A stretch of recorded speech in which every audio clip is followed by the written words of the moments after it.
रूस का लूना 25 पहुंचा, चंद्रयान 3 के बेहद करीब। क्या अब चंद्रमा के साउथ पोल पर होगी जोरदार टक्कर?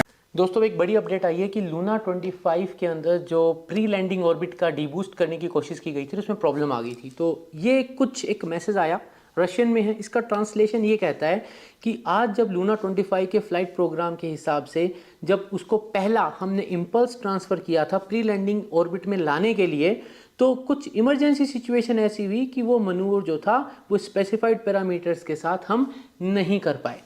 चीपेस्ट मिशन जो है वो है इंडिया का। चंद्रयान 3 की बात करें तो वो 615 करोड़ का था, लेकिन अगर हम इसी के साथ बात करें रशिया के मिशन की, जो फर्स्ट भेजा गया वो 1600 करोड़ का था। इंडिया हर सेक्टर में ध्यान दे रहा है क्योंकि डेवलपिंग इकोनॉमी हो, जब आपको सुपर पावर बनना होता है तो आप हर चीज में सुपर पावर होते हो।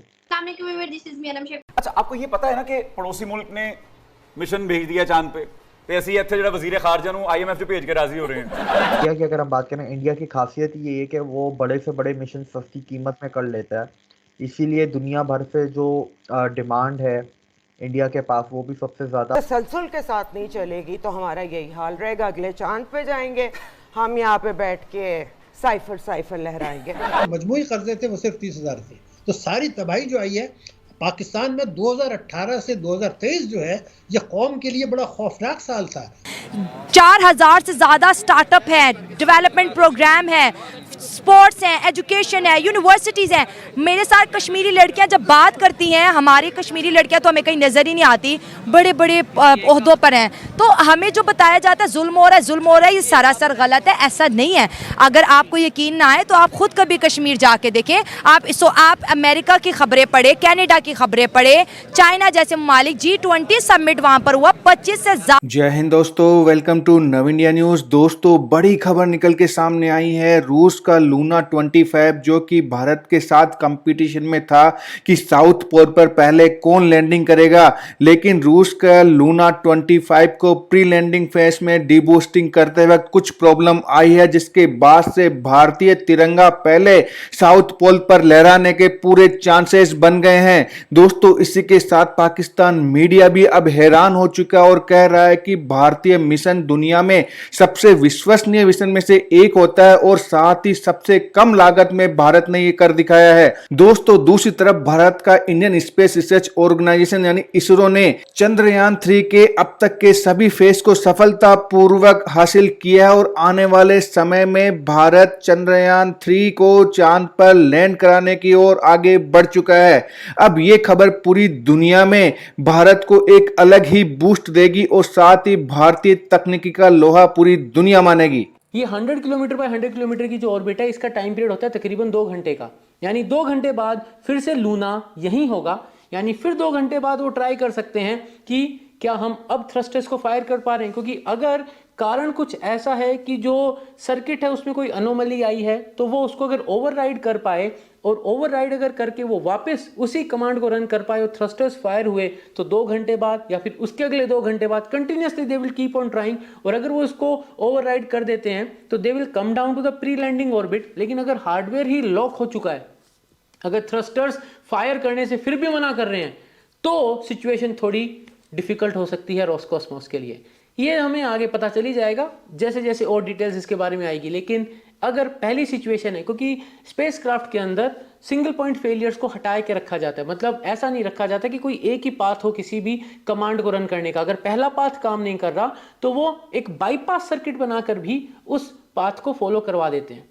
चंद्रयान 1 अगर हम देखें 2008 के अंदर, तो वो 368 करोड़ का था उसका मिशन। और अब चाइना की मिशन की उसी टाइम की बात करें तो वो 1100 करोड़ का था। अगर हम चंद्रयान 2 की बात करें जो 2019 में भेजा गया, वो 978 करोड़ का था। अगर चंद्रयान 3 की बात करें तो वो 615 करोड़ का था। लेकिन अगर हम इसी के साथ बात करें रशिया के मिशन की, जो फर्स्ट भेजा गया वो 1600 करोड़ का था और उसमें ना उसके रोवर भी नहीं था और ना ही सेंसर थे, जो कि चंद्रयान 3 के अंदर इस तरह टेक्निकल पाए जा रहे हैं। तो क्या वजूहात हैं इसरो के अंदर जो सेंसर भी यूज किए जा रहे हैं वो रशिया के अंदर भी नहीं, मगर फिर भी इतने ज्यादा उसकी प्राइसेस, और इंडिया जो है टेक्निकल भी चीजें प्रोवाइड कर रहा है मगर फिर भी उसकी चीपेस्ट प्राइसेस है। क्या फर्क देखते हो इंडिया अपने जो हर सेक्टर को वो इजी से इजी कर रहा है दुनिया के लिए और अपने लोगों के लिए, इस पर आपकी क्या राय है? लेकिन अगर आपको मंगलयान मिशन याद हो तो मंगलयान मिशन भी इंडिया का बहुत सस्ता था। $74 मिलियन के बजट पे मार्स पे वो भेजा था उन लोगों ने। तो वो दुनिया से करीब 10 गुना सस्ता था। दुनिया तो $1.25 बिलियन के ऊपर भेज रही थी दुनिया को वो मिशन, जो अमेरिका ने या रशिया ने भेजे थे। अच्छा, इंडिया की अगर हम बात करें, इंडिया की खासियत ये है कि वो बड़े से बड़े मिशन सस्ती कीमत में कर लेता है। इसीलिए दुनिया भर से जो डिमांड है इंडिया के पास वो भी सबसे ज़्यादा आती है। एंड जो छोटे मुल्क हैं they prefer India for space services, चाहे स्पेस सर्विसेज हो या स्पेस में अपनी खुद की कोई सैटेलाइट लॉन्च करवानी हो। इंडिया बहुत सस्ते। इंडिया, अगर मैं एग्जांपल देता हूँ, स्पेस एक्स पे अगर आपको एक रॉकेट भेजना है फैल्कन 9 तो उसकी जो टोटल कॉस्ट है वो $28 मिलियन है। पर अगर आप दूसरी जगह अगर इंडिया के जो PSLV पे जो सैटेलाइट्स छोड़ता है उस पे अगर आपको भेजना है तो वो उसके आधी कीमत पे है। इट इज़ समथिंग लाइक के 200 करोड़ के आसपास कुछ है। 200 करोड़ से कम नहीं है, 250 करोड़ कुछ है। तो इतना ज़्यादा ज़मीन आसमान का फ़र्क आ जाता है स्पेस मिशन की कॉस्ट पे। जो दुनिया में दूसरी स्पेस एजेंसीज हैं उनके जो सप्लायर्स हैं वो इंटरनेशनल सप्लायर्स हैं। इसरो के भी इंटरनेशनल हैं पर वो बहुत कम है, उनके मेजॉरिटी सप्लायर्स इंडियन है। उनकी चीज़ें इंडिया में बनती हैं, वो ज़्यादा से ज़्यादा इंडिजीनियस चीज़ों पे ध्यान देते हैं, तो इसलिए वो बहुत ज़्यादा सस्ते भी होते हैं। और यही उसकी खासियत है कि बड़े से बड़े मिशंस को सस्ती कीमत में किया जाए। इसीलिए इंडिया की जो इसरो है वो 4th most successful and 5th largest space agency है दुनिया में। इवन दुनिया भी इसके पीछे इम्प्रेस भी है, पागल भी हुई है और वो सीखना भी चाहती है। और यही वजह है कि नासा ने सैटेलाइट जो है निसार वो इसरो के साथ जॉइंट कोलैबोरेशन में की हुई है। और उसे छोड़ेगा कौन? इंडिया का इसरो का रॉकेट। क्यों इंडिया अपने रॉकेट से छोड़ देते हैं? ठीक है, तो ये चीज़ें होती हैं, कॉस्ट इफेक्टिव आपको बनाना होता है। अगर यूरोप का देख लें, OneWeb की सैटेलाइट्स थी, वो यूरोपियन कंपनी है, ठीक है, उसका हेडक्वार्टर्स यूरोप में है, सैटेलाइट यूरोप में बनी, पर उसको लॉन्च करने के लिए यूरोप से इंडिया भेजा गया और इंडिया से छोड़ा गया। मतलब वो भेजने की कॉस्ट और फिर छोड़ने की कॉस्ट जो है ये सब मिला के उसके बावजूद भी इंडिया सस्ता पड़ रहा था, कि उसके बावजूद कि अगर वो यूरोप से इसको छोड़ें। आज एक और खबर आई है कि इंडिया अपना दूसरा स्पेस पोर्ट डेवलप कर रहा है। इंडिया दुनिया में अब 5वां कंट्री होगा जिसके पास एक से ज़्यादा मजीद स्पेस पोर्ट्स होंगे। तो जो एक तो सतीश धवन स्पेस पोर्ट था, आज एक दूसरा जो स्पेस पोर्ट है वो टुटुकुडी डिस्ट्रिक्ट तमिलनाडु में उनका स्पेस पोर्ट अनाउंस हुआ है। 2350 एकड़ पे वो स्पेस पोर्ट बनाया जाएगा।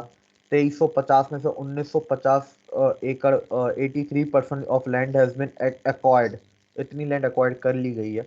और इसमें भी थोड़ा सा रिस्क कम करने के लिए दूसरा स्पेस पोर्ट जो बनाया जा रहा है उसकी वजह ये है कि जो सतीश धवन स्पेस पोर्ट था उस पर अगर कोई भी हम रॉकेट वो इंडिया छोड़ता था वो श्रीलंका से घूम के उसको जाना पड़ता था, वो यूं सीधा नहीं जाता था। तो उसमें सीधा जाएगा तो उस पर खतरा है, अगर फॉर एग्जांपल कोई मेल फंक्शन हो गया तो वो श्रीलंका के ऊपर गिर जाएगा, लोगों के ऊपर भी गिर सकता है।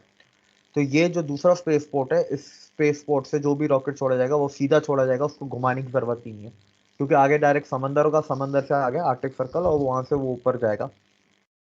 अगर आपने नव इंडिया न्यूज़ को सब्सक्राइब नहीं किया है तो तुरंत नीचे दिए सब्सक्राइब बटन पर क्लिक करें, वीडियो को लाइक करें, कमेंट करें और मजबूत भारत की धमक को महसूस करें।